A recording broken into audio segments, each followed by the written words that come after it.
we are moving into a critical stage in our medical insurance scheme, where we are bringing to an end the NHIF and we are bringing in the SHIF and the SHA. Currently, there is registration of all the Kenyans to be onboarded on SHA or move from NHIF to SHA.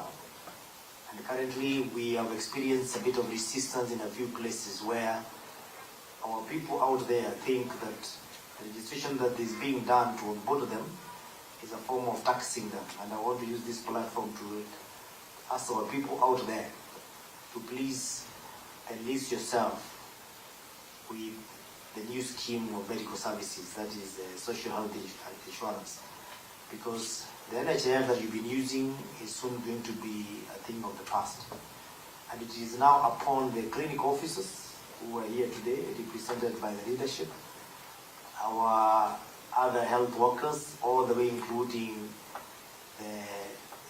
what we used to call the CHVs, now they call CHP, to educate our people and inform them that they are not registering for SHA to be taxed, but instead to be onboarded on a scheme that can enable them to be treated whenever they go to every hospital. That is very critical. Now we're hoping that the clinic officers will please help our people to onboard our wananchi, because we need that program to succeed. And allow me to also appreciate the clinic officers are very critical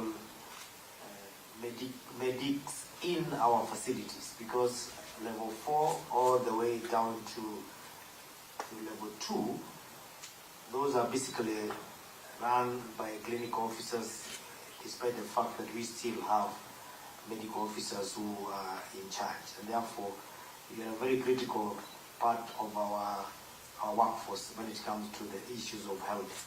So this has come as an opportunity, and I want to say that if I look at the issues that are divided us, there's a very thin line, because they are issues that we could agree upon.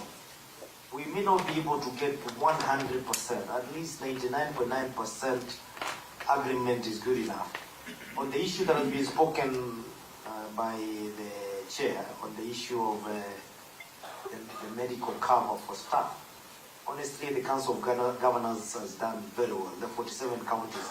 Because of the 47, only 7 counties are in the process of ensuring that all the health workers are onboarded on some medical scheme that is actually allowable by law.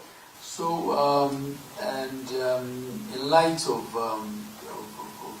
the recent happenings, where we're all being called to order by the agencies, I think we have to do whatever it is that we're doing within the reality of living within our means. But counties are trying. Counties are trying. Even in spite of the challenges of funding, there are counties that are still recruiting healthcare workers to try and take services to the periphery and to do a lot more. We as the union, we do not celebrate this situation of going on strike.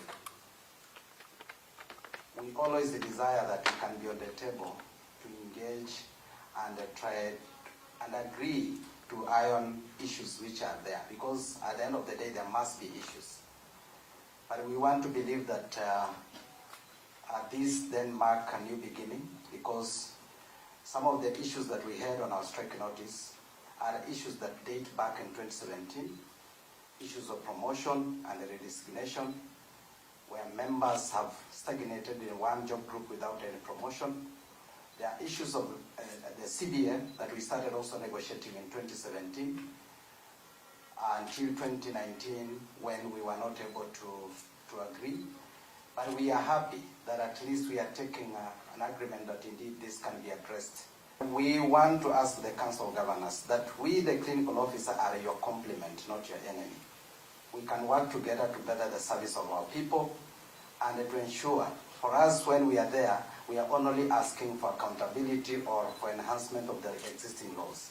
And we want to allow us that space, and we are workers together, because we know there are things that we can do better. We began our strike on 1st of April after 7 days strike notice, which was issued on 25th of March. We have been on strike until today, where now today, by virtue of signing this return to work, we are officially declaring that our strike has come to an end, and our members shall resume duty in their respective place of work starting today and not later than 24 hours from the date herein. But we must also acknowledge that there are things that with the other party, that is the Ministry of Health, and which we have not been provided here, like the issue of the internship, which I know that is very grievous, even as we talk now. And for those of us, because I'm also an employee of the Ministry of Health. So I want to thank the Excellency Governors who are here with us, because we have really seen commitment from the Council of Governors. But from the Ministry of Health and the people who should actually be showing leadership, we have seen lack of it, and we have not seen that commitment. So the strike continues on the side of the Ministry of Health, because there are issues that we have not been able to agree. We do not have a return to work agreement there. But for the Council of Governors, I think today is the last day of our strike. And I believe that we'll be able to cordially agree on all the issues. And I really hope that going forward, we'll be able to work together so that we do not have these kind of strikes. Thank you. We have come to an agreement, and we have with us a framework that within around 60 days, we'll be able to address the issues that we raised in our strike notice. Then that's a good thing. So what we have is a framework, as I have said, that provides for how we are going to... Which is a clear indication on what we have been able to sign today. We began our strike on 1st of April after 7 days strike notice, which was issued on 25th of March. And we have been on strike until today, where now today, by virtue of signing this return to work, we are officially declaring that our strike has come to an end, and our members shall resume duty in their respective place of work starting today and not later than 24 hours from the date herein. It is good to note that